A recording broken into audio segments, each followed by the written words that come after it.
How are you? Thank you so much for joining us, Robyn.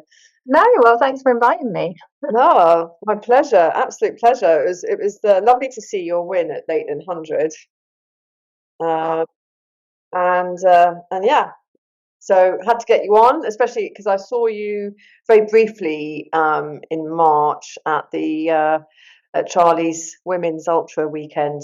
I was Yes. an ultra was a small supporter there, but I only turned up on the Saturday. Yeah, I think it was no, the Sunday. Um, Yeah, that was a really good weekend. I can't believe it was March. That seems like it was I yesterday. know, I know, time is flying. And so, can I introduce you to Robyn, who is my co-host? Hi. Um, Hi, Robyn. very grateful for At the moment. his assistance, his youthful vigor and outlook on life. On my, which is mine's a bit jaded and cynical. Yeah, I mean, I'm on holiday at the moment, so my car is the quietest place. Oh, lovely.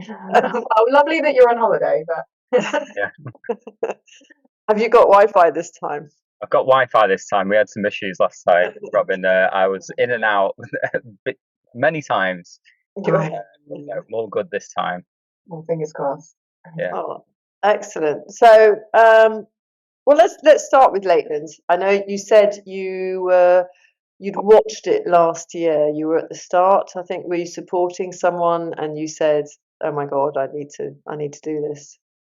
Yeah, pretty much. So I went up last year with a group of friends who were doing the 50, and they all smashed it. They had a great time. Some of them, it was their first time stepping up to that distance, and some had done the distance before.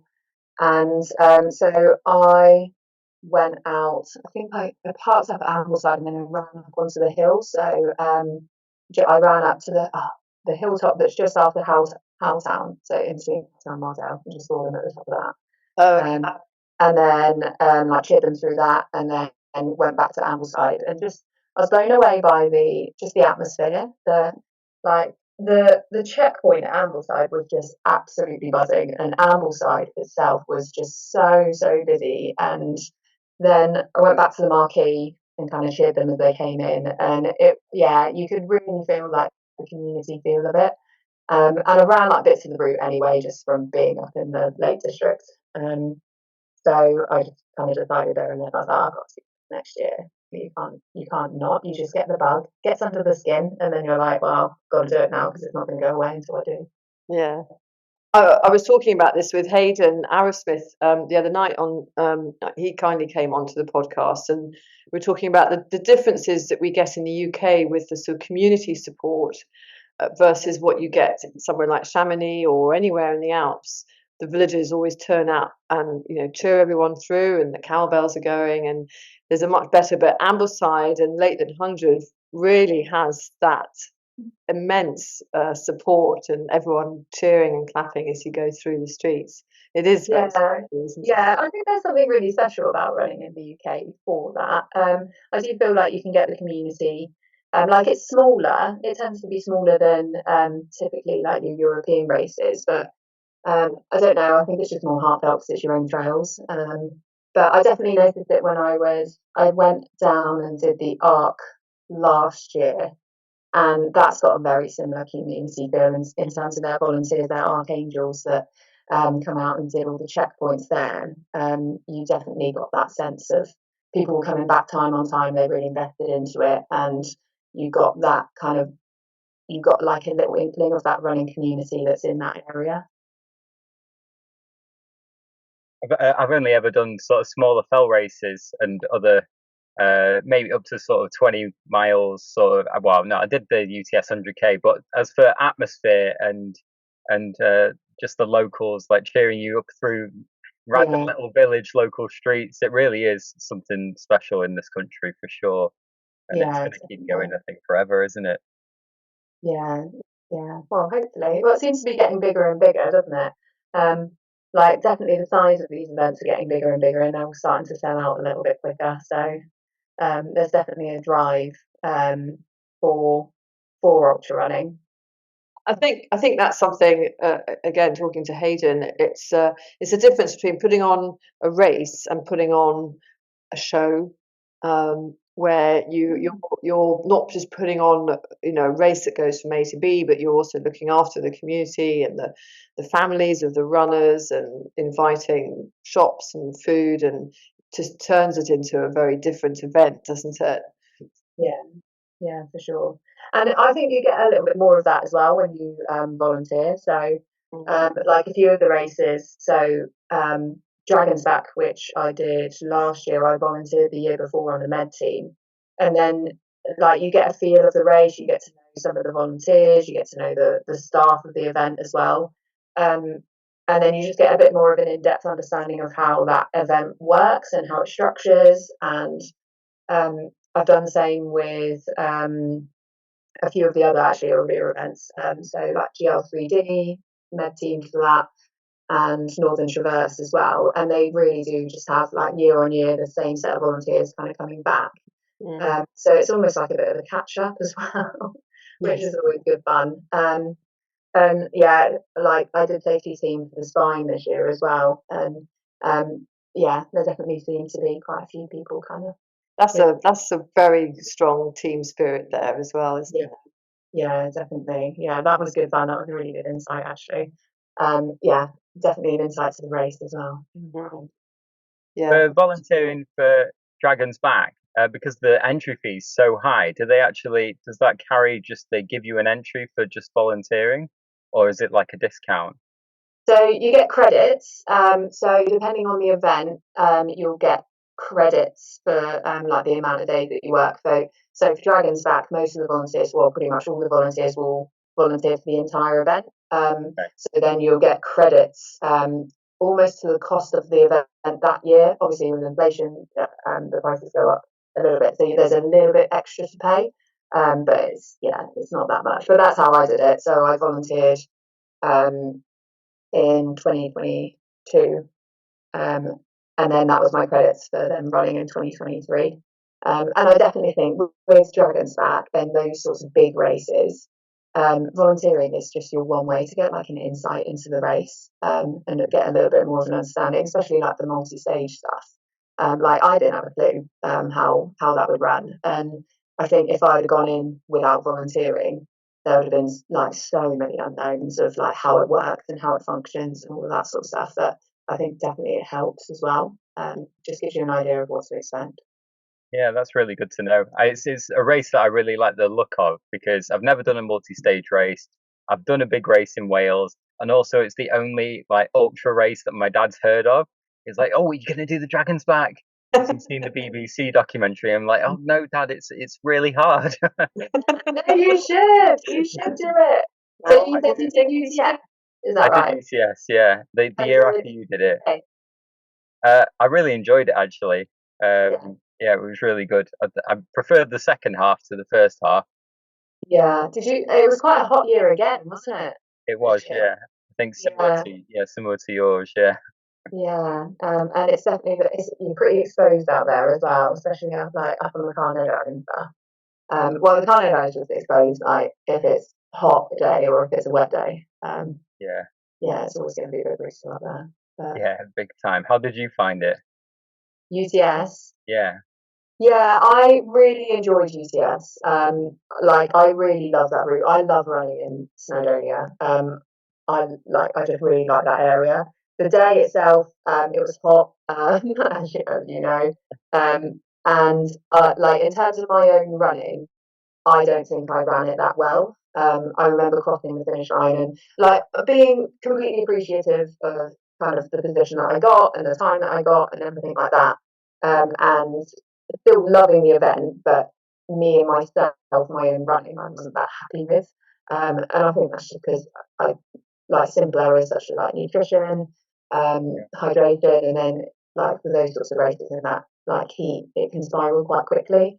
So I wasn't really on top of my nutrition early in the race, and it hit me midway and then towards the end, and you just can't get it back once you've like lost that rhythm, and you kind of started to drop down that spiral.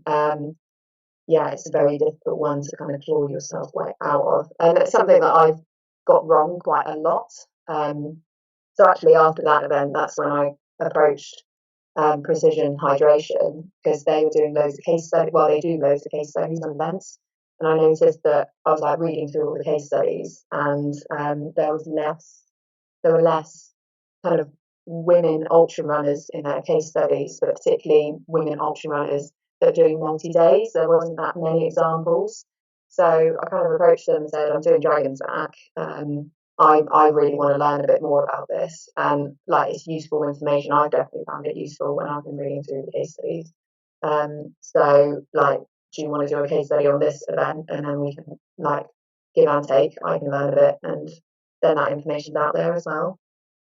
I think I really good like that. Have you nailed it now? Because I think I saw your case study after Madeira. Oh no, I'm better. I've had some good races, and I now know the feeling of when I'm getting it right.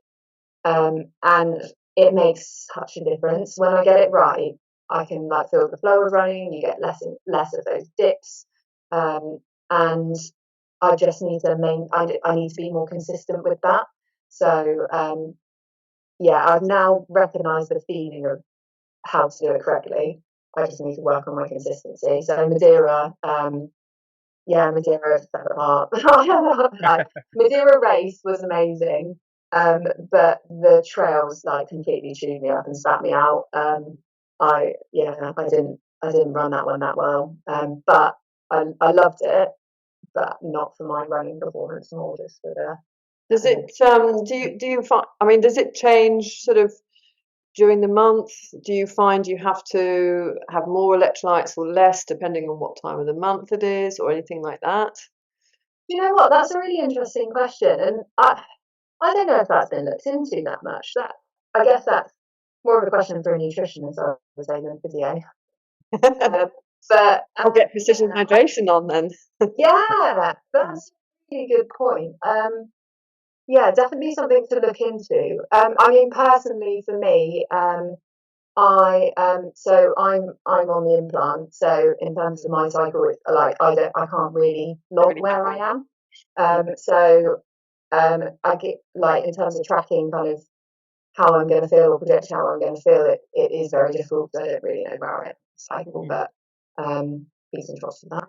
Interesting. Yeah, it would be really interesting to actually find out how that affects you. Well, as a menopausal woman, you know, it's only really since I've hit the menopause. Sorry, Robyn. That you know the whole aspect of hormones has occurred to me.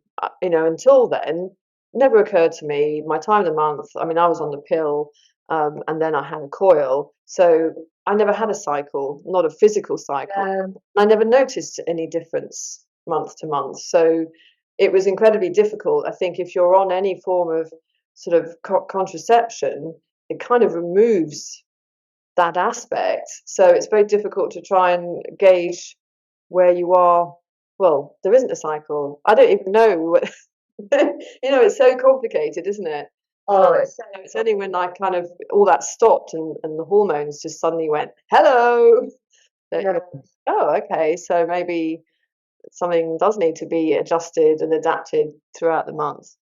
Yeah, oh, hugely. And like, I mean, that's just going into a complete minefield, because in terms of like, I guess it's your natural cycle, but then that artificial cycle as well. That's with any sort of medication you are taking. But that, I mean, it affects your energy levels, headspace, like nutrition, hydration. I like this, like the temperature gauge, and like they're all the dials that you're trying to manage when you're ultra running. And then if you've got those dials kind of offset at different times in the month, and then thinking about that as well, yeah, you can go into a complete mind. The tough call, isn't it? Yeah. And like, so I work in research as well. I'm a research physio. When it comes to research with like women in sports settings, there is very little information out there. So it's definitely an area that is it's progressing, but it's a difficult area to research. But it's I saw your research physio for the MOD. Yes. That sounds very exciting and glamorous. What does that It's- actually entail? so the majority of my job is sitting in front of the computer trying to pass ethics, like ethics applications. So it's not. There's lots of kind of background work to and lots of research that I do. But yeah, I've worked in research in the military for the last 5 years. So I've been a physio for 14, 15 years. And then I worked in the NHS for a while. And then I went private and worked in kind of the sports setting as well. And then I moved into kind of the MOD setting. So as a civilian, I moved into the MOD setting about 8 years ago. I worked clinically for a while. So I worked in different regional areas with military, and then I moved to kind of the central hub of there of rehab. It's called the DMRC, so it's the Defence Medical Rehab Centre. So it's like almost like the national hub, I guess you would say. And so I worked in the lower limbs team there, and then led the hip and groin service for a while, and then from there moved into research. So I've been doing that for the last 5 years. So it's a good job. It's interesting. It's different every day. Can you work from home, or do you have to go? No, I go into the office just because we have participants coming in and out. So if they're coming into the lab, like we've got appointments in the labs with participants and things. So I do the majority. I do in the office. The occasional day from home. But, no, I'm hogging her now, Robyn. I'm going to stop. How hard is it to fit training in around a job like that? Well, I'm very lucky because the military base that I work on have amazing. It's a rehab centre, but we have amazing facilities. So we've got I mean, this is going to sound very but I'm very fortunate in my position. Like there are gyms on site, there's a track on site, there's a pool on site, and we can, as a staff, we can use those facilities during lunchtime and out of hours when the rehab sessions aren't on. So my own training, I use like gyms at work, and I'll do a few speed sessions on the track, and then my longer runs are all evening and things like that. So. I am very fortunate with that, and I do recognise that is a massive advantage of my job. I bet not many other people make as good a use out of it as you, though. So I'm sure you appreciate it. Yeah, there's definitely a consistent group that are in the gym every day. Yeah, you get the familiar faces coming in, but it means things like my strength training alongside rehab. Well, as a physio, I definitely think that any runner should do strength training alongside their running. But it is really difficult to fit in if you've got a busy lifestyle, you're wanting to run, which takes up a big chunk of time anyway, and then squeezing in strength training as well is really difficult. So like that, I do have that advantage of being able to access the gym during lunchtime to make sure I get my strength sessions in. And I enjoy strength sessions as well. It's not, I didn't really see them as a chore. But I do see that that's a huge advantage because, yeah. And having the facilities and people that you know there, because most people have to go and find a gym or go to a gym. Yeah. Get there somehow. Then you got the whole gym. Oh my god, I don't know what I'm doing. Yeah, that's it's tricky, but yeah, we should do it, but we don't. Yeah, well, it's hard as well. It is difficult. So I do a private video clinic on the side, and like some of the patients coming in, like you said, going into a gym environment, if you don't know, if you're unsure of kind of the exercise program that you want to work through, it can be sometimes quite an intimidating environment to be. And a lot of gyms recognise that nowadays, and you can book in for like private sessions or group sessions and things like that, and I think that should be pushed more and more because it's just making it a bit more accessible. And like once you learn the basics, it isn't that like the basics. Once you've got the hang of it and you've got into that routine, it isn't that complicated. But if you're stepping into a world where you feel quite unsure, it can be intimidating. But it's just trying to find ways around that, I guess. Yeah, I think that's another thing, just another difficult step for women as well, generally, isn't it? Going into a gym can be a bit more intimidating than it can be for a guy, which it shouldn't be that way. But it can be. Although having said that, I found it pretty intimidating back in the past as well. So maybe it's the same for everybody. I don't mind. I just get my elbows out and getting the weights over made on my face.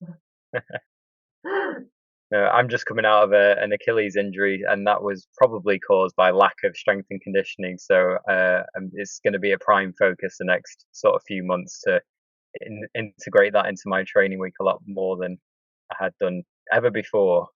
Yeah. Is it getting better? Yeah, definitely. Yeah, I should be up to about 30 miles this week, hopefully. But it's difficult, like trying not to do too much on my rest days. Like I was trying not to leg it around on the beach too much today. You know, you've got to be strict in strange ways sometimes with recovering from an injury, I suppose. Yeah, Um, it's hard. It is yeah, hard. yeah, difficult. I got my calf raises in today though, so I'm sure Good. that's. I've Have been you told seen a that video seems for okay. it? Pardon? Have you seen a video for it? Not a physio this time. I've been to sort of a sports massage therapist sort of thing who I've seen a few times, and she's like, she knows what it is. Just gave me a few stretches to do, and I've spoken to a couple of other people who told me to do some calf raises. Um, I've been told that my balance is crap by a couple of physios before, so I'm sure that might play a part as well. Yeah. Yeah. Oh, it's all the little intricacies to address as well. It's all those little muscles around the ankle, isn't it, as well? Yeah. Which it's definitely something as trail runners we need is that ankle and that foot and limb strength. Like what I see sometimes with the HPAC treatment private and sometimes actually with the military lot is if a runner is transitioning from road to trail, there's that difference in your building up that like intrinsic work, building up that ankle strength, your more like lateral hip strength as well. It's stuff that suddenly gets challenged a little bit more when you are on the trail and it's not that kind of set rhythm and set pattern. Yeah. I find that going back the other way as well, having done loads of trail for a while, if I want to go back and get a road PB, the sudden impact on my legs doing a lot of road training, I find my legs really notice that, and it starts to become a bit more tricky. Is the only way to balance that, would you say, just doing a bit of both? Yeah, doing a bit of both, and or if you're transitioning, just recognizing that like your mileage on the trail or your hours on the trail isn't equivalent to your hours on the road. So you have to almost drop down, like, so say if you're like you've got quite an advanced program trail running and you're going to transition that to road running, you'd almost drop that down to almost like a moderate, like intermediate program, and then build it back up again because your load tolerance for those two environments are completely different, and your body's adaptations to it are completely different. So yeah, it's almost like taking a step back to take a step forward, or mixing training between the two. I mean, most of us, where people live, like you're never going to be like pure trail or pure road. You're usually running on a bit of both. But like the injury patterning that you see with different runners, because the loading is completely different if you're looking at a short distance like road runner, so say if you, for example, like a 5K, 10K road runner compared to a marathon runner on the road, compared to a trail runner, compared to an ultra, compared to a fell, like your loading is completely different. They're almost completely different sports, and your injury patterning it reflects that as well, because the typical injuries that you see in those subsets are different. So it's just preparing your body for those different environments because you must want to treat them as different sports. Sorry, I'm rambling. No, Oh, good. no, it's interesting. But it goes back to specificity, doesn't it? Yeah, definitely. Yeah, I'm really excitable if someone tells me about a race, whether it's a road 10K or an ultra somewhere. I'll just sort of jump from one to the other without really maybe thinking about the terrain of my training too much. So Yeah. I'm going to be a bit more aware of that going forward now for sure, because I just like to do whatever the people tell me to do. I'll go give it a go.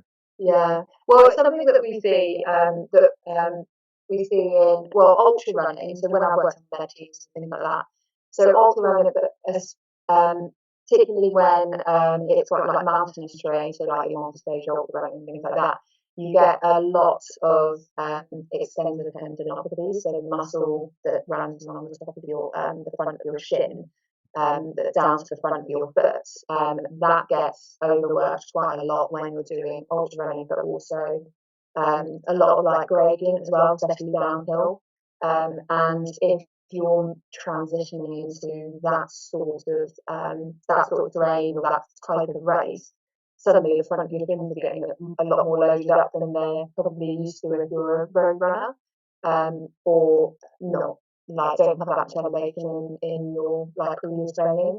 So again, like it's a very common but very specific injury for that type of race or that type of runner, which you would never really see in like a 5 or a 10k race, like 4, 5, 10k runners. So it's just being kind of aware of that. Have you found much of a difference then going? Because is the Dragon's Back the only multi-day you've done? As a runner or as No, as a runner. I mean, yeah. As a runner, definitely. As a runner, Dragon's Back was the first kind of multi-day event that I've done. So what sort of how do you have to adapt to multi-day running for your training? So with my training, for Dragon's Back, it was just like slowly building up the volume, getting used to back-to-back days. That was one of the big things. So I had quite a few weekends in the summer before Dragon's Back, and kind of like Easter time as well before Dragon's Back, where like I'd book a long weekend and do kind of 2 to 3 days of longer days on hills. Just getting used to that. Like getting up and getting moving again. So I think that was one of the big differences. But to be honest, nowadays when I'm even if I'm just training for like a 100 mile or like a single event, I tend to split it on the majority of days rather than just doing kind of one big effort. But that's just kind of how my own training is adapted as I find it. I saw in the race director's report for Dragon's Back that he mentioned your gate vaulting skills needed some refining. What does that mean?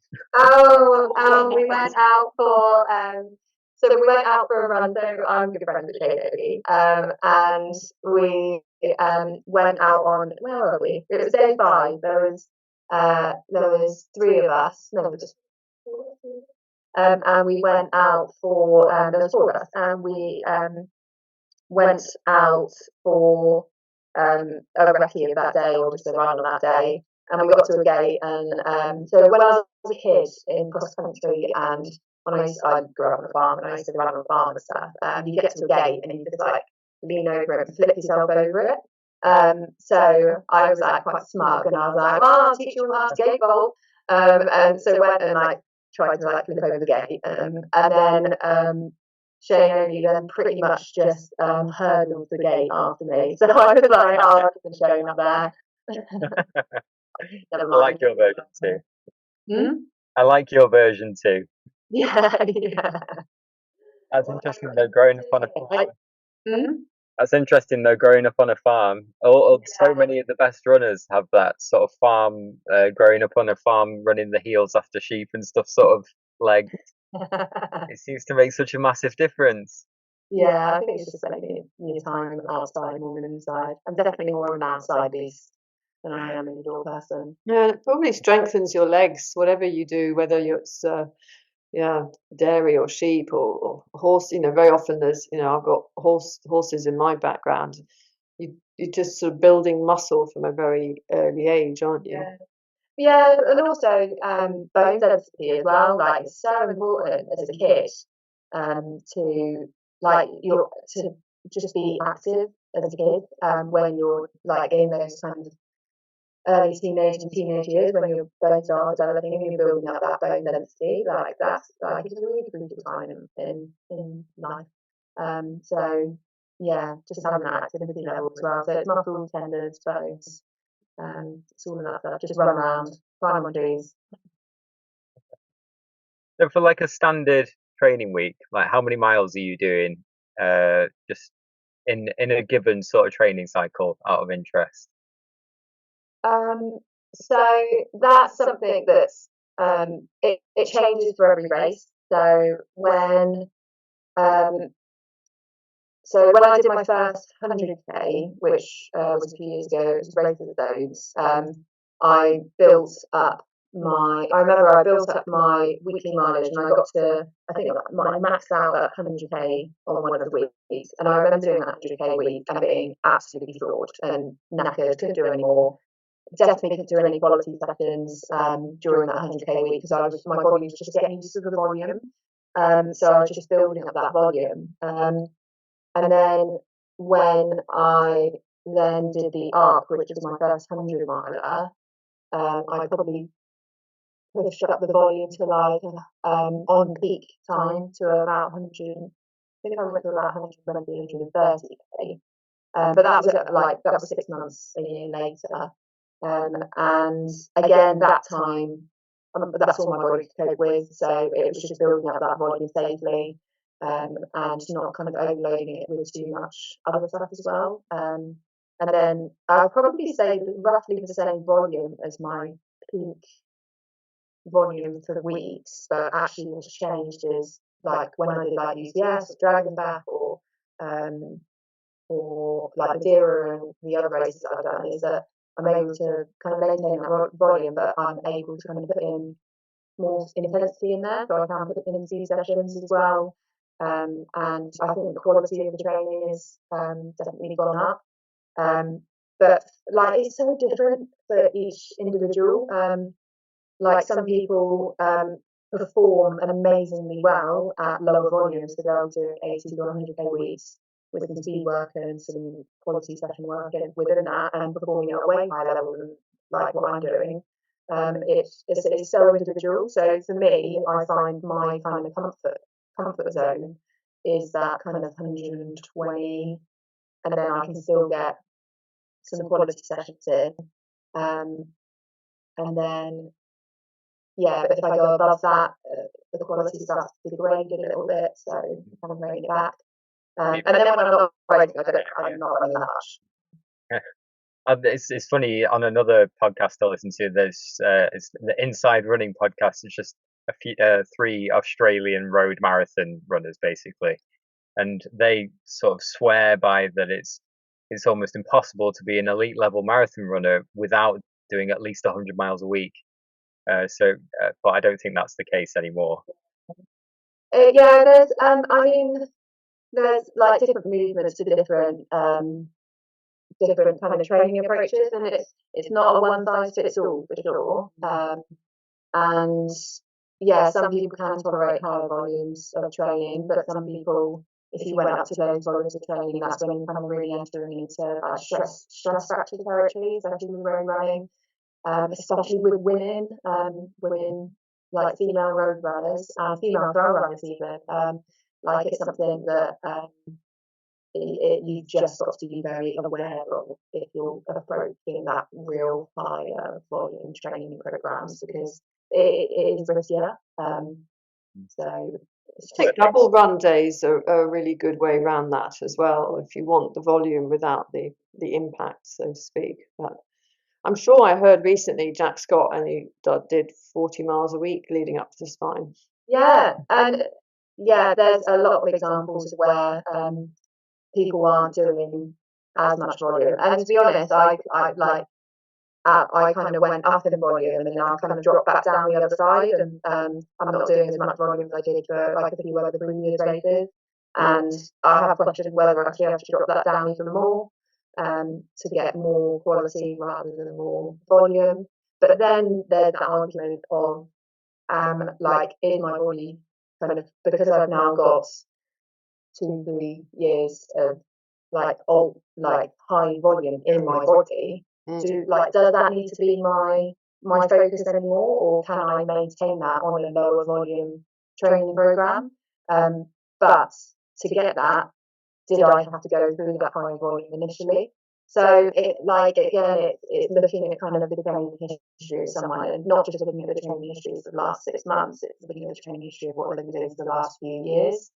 The endurance base really takes a long time to build up. It can take a long time to drop off as well. As I know from losing my fitness and through injury, actually my fitness base was there. Did a really slow drop off by keeping up just quite a minimal amount of exercise. But again, I think this is data that nobody has really, as you say, and everyone's different. Yeah, and it's like those slow adaptations as well, because obviously you might have a training program that's, I don't know, 12 to 16 weeks for a specific race, and you'll have very specific training within that. But on the back of that is years of where there's that slow adaptation has been taking place of like your mitochondrial development, so your base of your endurance, your tendon development. That is a very, very slow structure to change in terms of your strength of your tendons. And like your bone density as well. Again, all of that stuff, that's not going to change in 12 to 16 weeks. You're looking at years of build up to get to a point where like your bones, your tendons can kind of tolerate those impacts, and you've got that kind of pure base endurance fitness. So again, like it's a minefield, and I definitely don't completely understand it, but I love reading about it. That's fascinating. I'd never thought of that side of things. Yeah, the bone density and the tendons. I'm hoping that they take as long to deteriorate as well. Let's hope they do.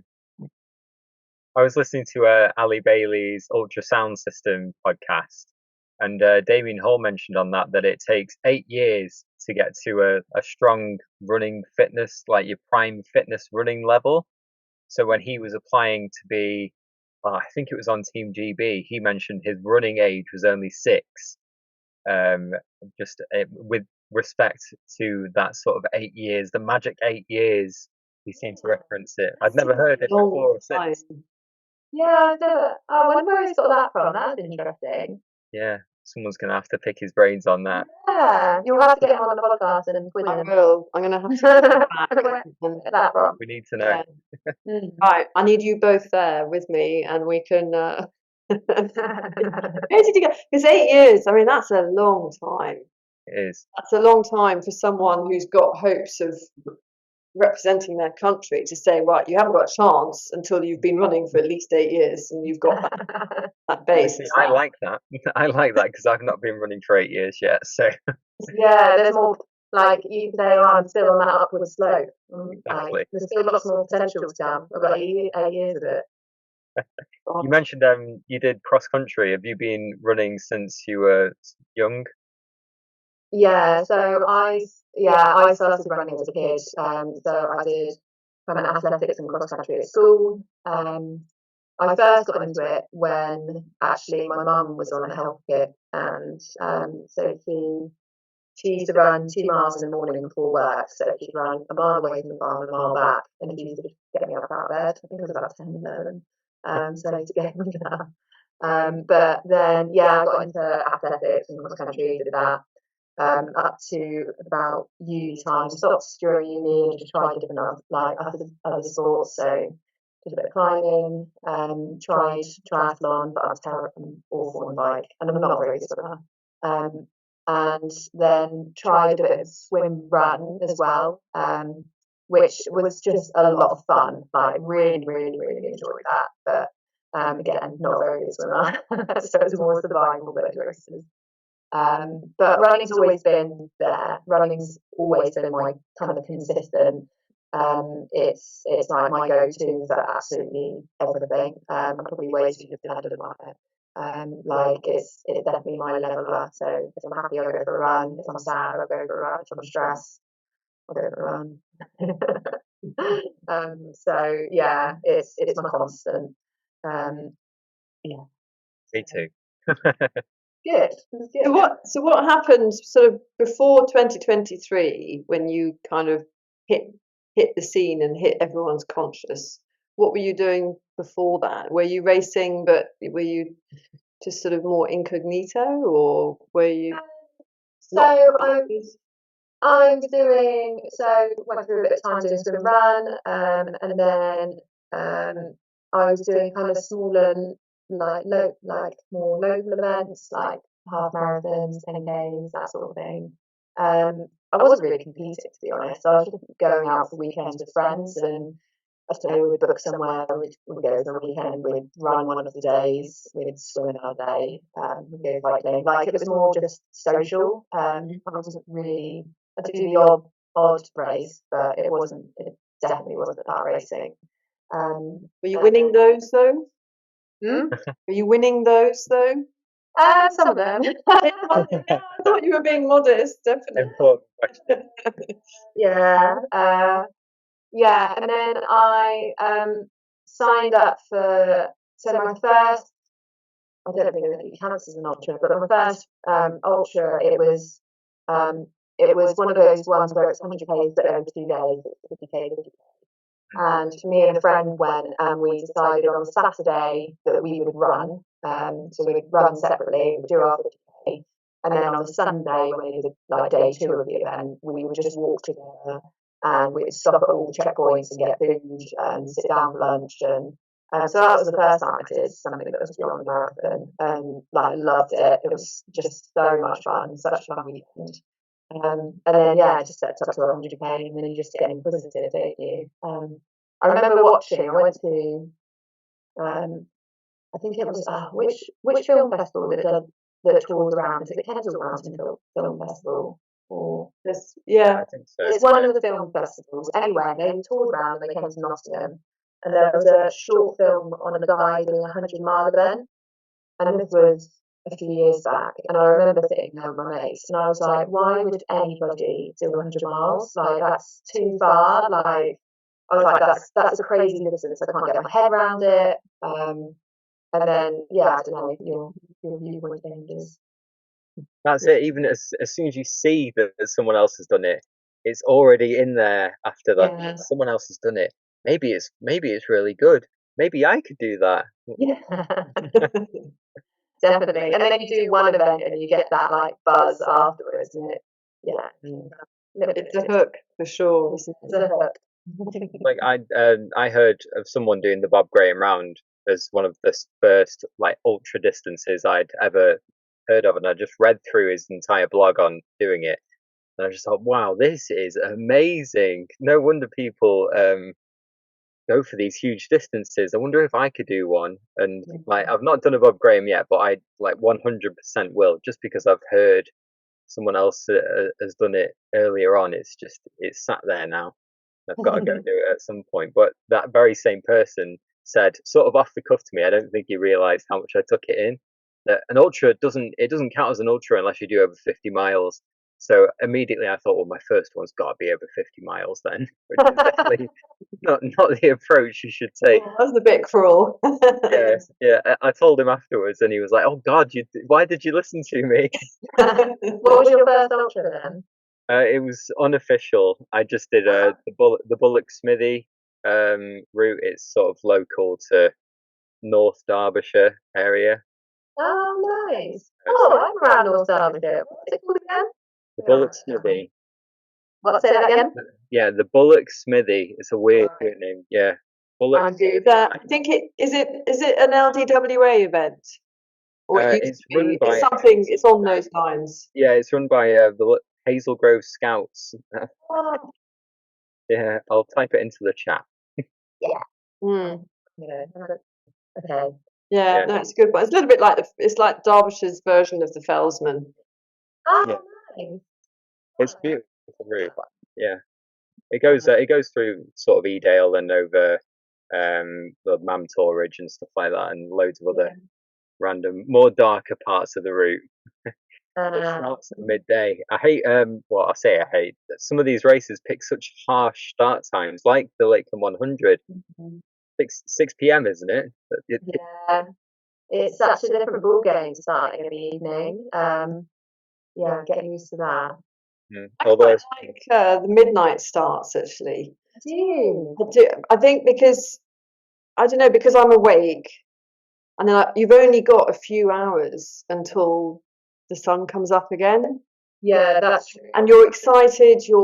I mean, everything is sort of just raring to go, rather than having that.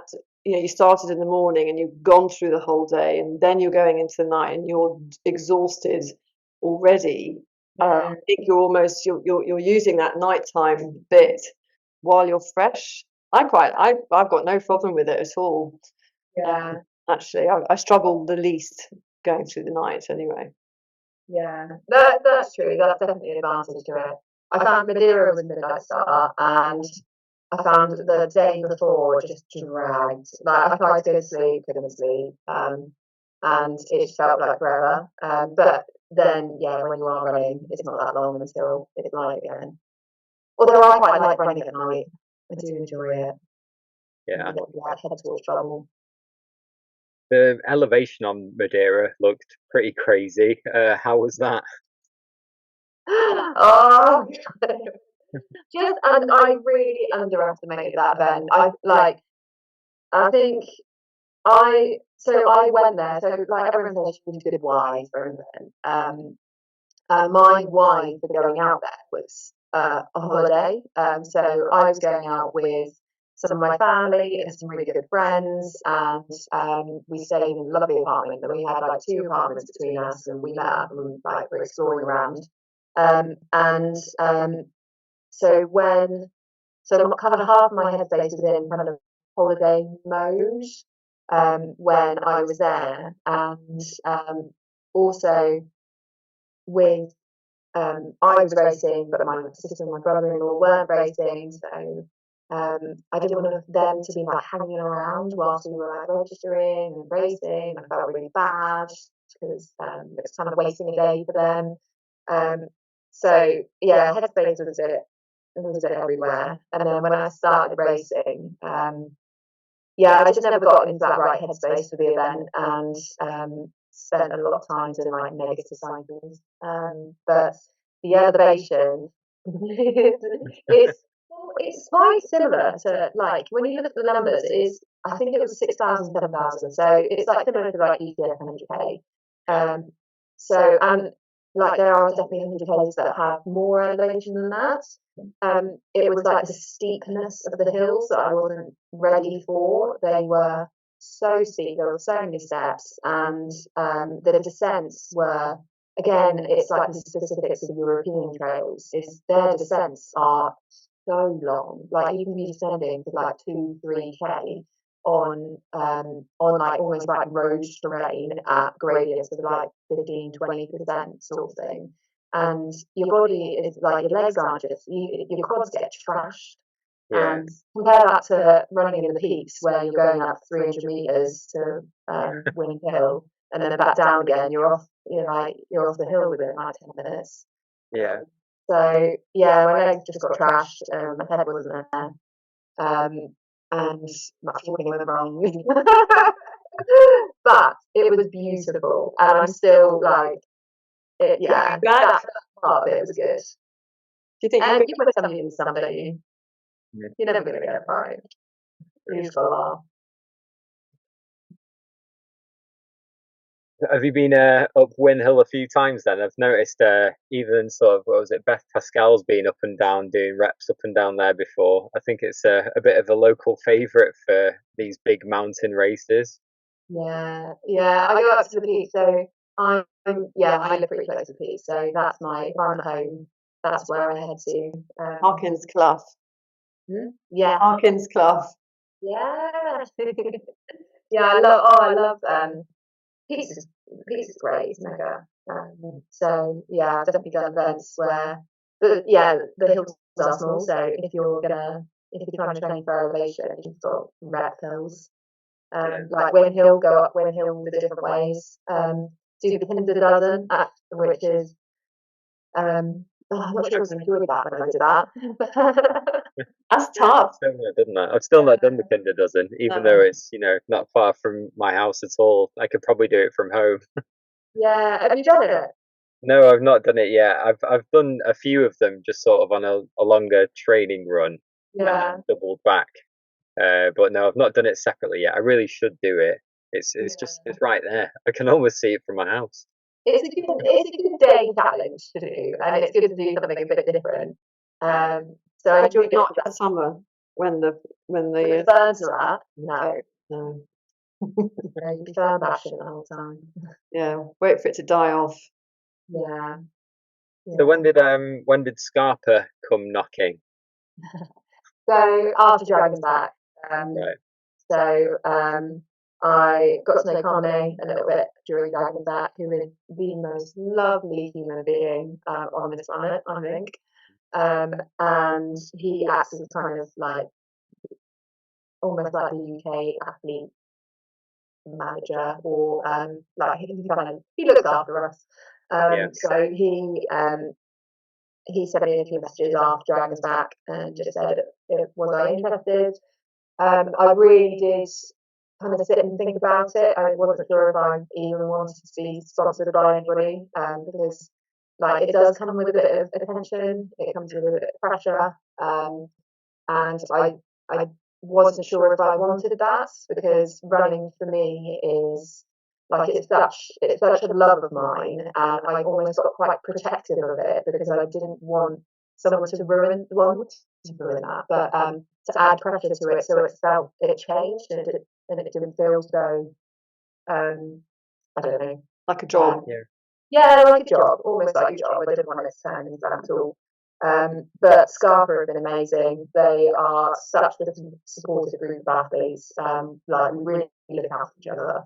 And the Scarpa brand is so responsive. They're really like looking at like ways that they can develop and move forward. They're definitely starting to move a lot more into the kind of the UK trail scene, because they are an Italian brand. But I get on with the shoes really well. So I get on with the shoes, I get on with things. They're great. I'm testing some Spin STs at the moment. Yeah. Oh, I do love Spin STs. They're amazing. Yeah, wet mud. Yeah. Yeah, they are. Never worn a pair of Scarpa shoes before. Maybe I'll have to try these ones then. Yeah, they are. They are really good. I think they're some of my favourites. That and the Spin Ultras. The Spin Ultras are the ones that I just like. They're my weekend range. Yeah, just so like kind of themselves on me. I like them. Oh, if I get some more to test, Robyn, I'll send them your way. Oh yeah, please do. Keep trying them. What time is I've written down Spin Ultras. it? Spin Ultras. One of my friends was volunteering on Lakeland 100 at Chapel Style, so right near the end of your race. And she said she hoped that you liked her outfit, but I doubt you. She was wearing this bright silver. It was Star Wars themed. I don't remember. But she also apologised for filming you as you were going into the Portaloo. I thought you were going to run past. It was so good. I was running up to Chapel Style, and all of the volunteers were outside the marquee, all lined up, like cheering as I was like coming up. But the Portaloos were like 100 metres before the marquee, and I was like, I'm not going to go to the marquee and then go back to the Portaloo. So I kind of just had to run up and just wave at everyone and just be like, I was around. You've already done 95 miles. You don't need to add an extra 200 meters, do you? No, you're definitely flocking where they are. You're not doing any, you're not turning around. Yeah, that's a bit off-putting, isn't it? Right, it's just going into the loos in the view of everyone as they're waiting. Yeah. Honestly, I don't think at that stage you care. A bit of feedback next year. Could you move the loos, please? Yeah. Beyond the checkpoint. Yeah, afterwards. Have you used Precision Fuel and Hydration since, like on most of your races? Yeah, I really get on with that product. It's like I find the gel is quite neutral, and when like again, it's personal preference for everyone, but when I race, I need to really need to palate anything with a strong flavour. I can't tolerate that well. So the gels are really neutral and I find them really easy to get down. Again, when I'm racing, I really struggle with solid food. So I kind of pretty much stick to gels. Maybe get a little bit of solid food in there for like 100 miles and stuff, but not a lot. And the drinks as well. So when I was doing the case study, I went down, got a sweat test with precision nutrition, which is really useful because everyone has a different concentration of sodium in their sweats. And then you can kind of try and match what you're drinking to the concentration of your sweat, or like you're matching that sodium level. So I drink the 1,000 sachets. I put it in one bottle, but because my sweat concentration is quite low, I have that in one bottle and then into another. And for my stomach, that seems to work. I seem to have got that formula down. And they've come out with this what do they call it? Flow gel.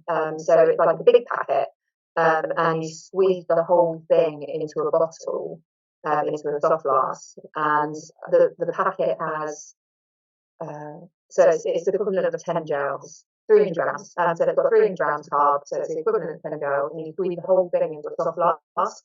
So for me in Lakeland, what I did was I had one bottle just of the pure gel, one bottle of some of the drink, and then a bottle on my back with a drink.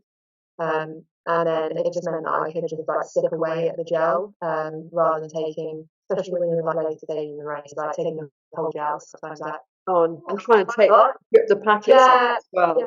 You don't even you've got gloves on, you're wearing poles, all of that sort of stuff. But if you've got your soft glass right there, it's you don't even need to think about it. And I found that was definitely that's been a turning point for me, in just that me trying to be a bit more consistent with my feelings. I know that I can be quite bad with it, so that's something that I'm going to take forward.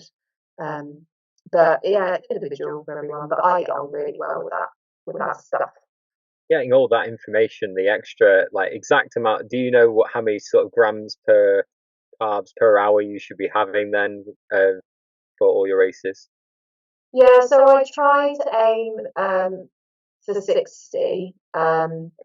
So what I did initially, so when before I kind of approached precision hydration, I was reading in a coach book or something that it's good to just go out for a few runs, and after your runs, just write down what you've eaten, and then don't look at it, and then just do that for a few weeks. So I did that for a few weeks, and just on my long runs, just wrote down every time I ate, and then after about a month, I'd gone wow, and then added up the carbs, and it just works out kind of naturally without thinking about it. What was my carb intake?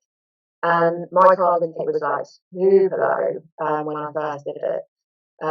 So I then tried to, and it's weird how even without even trying, I was naturally kind of the same for every long run that I did. So I then just tried to up it by 10 grams per hour, and then up it again by 10 grams, and then up it again. So I just kind of built it up over time. I try to aim for 60. I sometimes fall short of that, but that's my aim. I bet you get it with that gel. That gel. Yeah. At shorter races, it's easy to get that. But yeah, with the gel, it's a lot easier. Have you noticed a difference? Yeah. When I'm good, when I'm consistent, it makes a world of difference in terms of how. No, they say preloading is really important, and that people generally don't do. Have you tried doing that, preloading the electrolytes and the if you use it? So I'll what I'm drinking during the day usually has of the race. We'll have sodium in it as well. So they do little tabs. I'll put a tab in that, and then with fuel, I'll take a gel 30 minutes before the start of the race. Really pretty much all road runners do that. So it's not easy, but I try and do that and then just fuel early. So I try and fuel from 30 minutes on. Whereas before, I was waiting for like an hour and a half, 2 hours before I even think about whatever. So I'm trying to get it in like 30 minutes before it's out, 30 minutes after. And it's just like you just don't get those dips. But it's hard. Like it's not it's working. Takes time. It takes time. How do you find it? I've been trying loads of different things for ages. I still don't think I've found my ideal sort of set of brand, I suppose. I've still not tried precision fuel and hydration yet. I've heard really good things about the chews from quite a few people, and I've heard the founder or CEO speak a few times. He's quite a young guy, and he's really knowledgeable. Sounds like they're really switched on to what people need, and doing all these case studies with people to try and like find the exact amounts that people should have, and offering new innovative ways to get people the calories. It's definitely on my list to try next, but I'm kind of sort of mainstream science and sport gels in Decathlon and like any bag of sweets I can grab from a local shop. And it is totally individual. Like some runners, like I know that I respond. I think it's probably like the research side of it. Like I respond to being like all like numbers and structure and having a plan and like pre-planning everything and hitting the right grams per hour and stuff because that's how my head works. But I speak to those runners and that's not how they work. I've got like really good friends that just don't they don't stick to that. They more go by feel and it won't be sticking to gels that week, whole like solid food and things like that. So it's just kind of there's again one like what works for one person won't work for someone else. But are they winning? Well, I don't know. There's some people that eat more solid stuff. Well, some people just don't get on the gels. No. No, Cheese and pickle sarnies. That's my go-to, and gels. But yeah, I think for everyone, however well you can eat, at the tail end of a race, no one can really, it's jelly babies and gels, isn't it? Oh, yeah, it's whatever. Yeah, by the end, it's whatever can get. Whatever you can get down you. I think at Travel Star I had like plain bread, white bread and butter. That was I was just like that's the only thing that I think I need. It's also learning what you can't stomach. Once had a sausage roll from a checkpoint, and it absolutely crippled me. I've since realised it was probably the garlic and the bread sort of in it that just caused huge cramp, and so I'm never going near a sausage roll again. Not in a race anyway. You make that mistake once. What was harder, Lakeland 100 or Arc of Attrition? So I know they're quite different. They are quite different. So if you look at them on paper, like both 100 miles, both got roughly 6,000, I think, meters of elevation, like roughly the same. But Arc is lots of short, snappy hills. Lakeland's got some slightly bigger ones. I ran. Arc was my first 100 miler, and when I crossed the finish line, I remember feeling that for me at that time, I ran that really well. I was like, I did the best that I could have done on that event. Like, that was me right now. And I don't remember particularly having that many lows in the Arc. Obviously, you like 100 miles, going to be tough at times, but no like big lows where I was like, I can't do this. I'm failing, all of that sort of stuff. I had none of that. I think it helped that my family were there as a crew. That made a big difference. Yeah, that's where Lakeland, I had a really good first half, but the second half, I definitely although again, massively appreciative of where I came and loved the event, but that second half, I don't think I ran that well. And then I definitely crossed the line, and I was like, I could have done better here, or I could have done better there. I didn't do this bit as well as I should have. Harder work, or was it Hard your work, just lost my flow, completely lost my flow, so I don't know whether that's because it was a harder course, or whether I just got it wrong for the first half, or like lost the headspace in the second half, or my family weren't for me, so that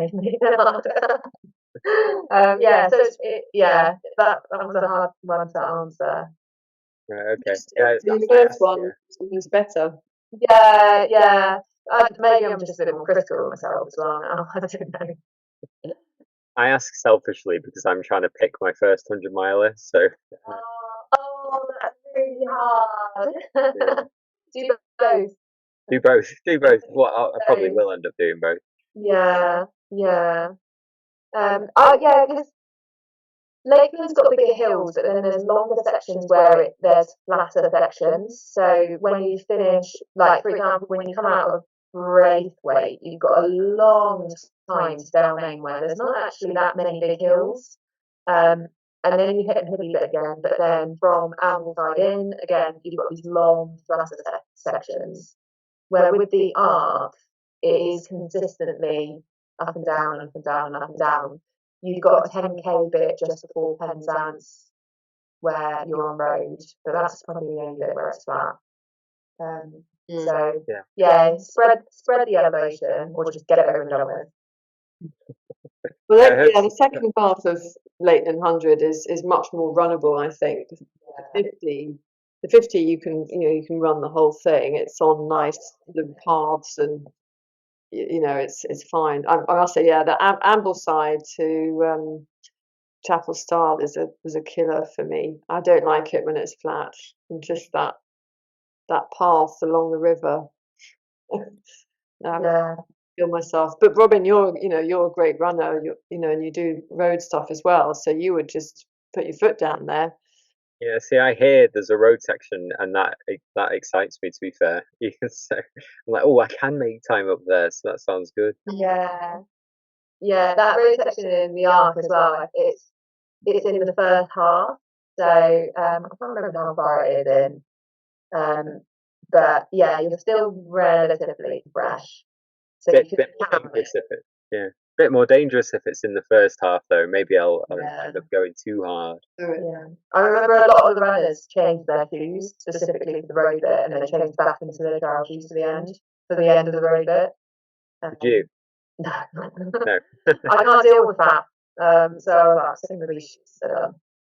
Was it very muddy when you did it? Because I've been put off by the tales of mud at the Arc. The Arc. No, it was quite a dry year actually, so it was fine. We had a good year. But yeah, I can definitely see some of those trails, especially the bit after Land's End before. Oh my God, it's so nice. That section, if it's wet and muddy, it's quite bouldery as well. That would be pretty tricky. I think you should do Lakeland 100 next year, enter in September, and then the Arc the following January. The following January. I suppose that's the next year, so I'm sure I can swing that by the wife. Exactly. It's the next year. It's not even, don't tell her it's 5 months apart. Exactly, yeah, next year. Yeah, that's a good point. I'll be watching the dot. All right, wicked. Okay, maybe I will. I think on that note, I shall let you both go and spend your evenings with your families and loved ones. Thank you so much, Robyn. It's been really interesting. Both Robyns, of course. Thank you, Robyn. Thank you for inviting me. Robyn, enjoy the rest of your holiday. Thank you very much. Thank you. Take care. Bye. Bye.